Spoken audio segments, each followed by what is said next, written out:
ายดีเด็กน้อยมิวสิกสตูดิโอมามวนซืนไปน้มกันเด้อ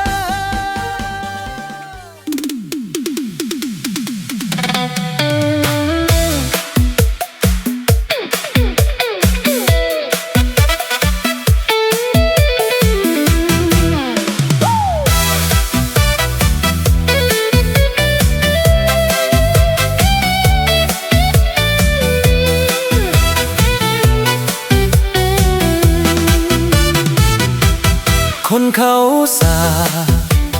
ว่าน้องเป็นแม่หางยิ่งฟังยิ่งสงสารนางแม่หางน้องอย่าน้อยใจอย่าคำควรหรือโหยหวนห้องให้ถึงผัวเจ้าปะละไปอย่าเสียใจหาใหม่ยังดี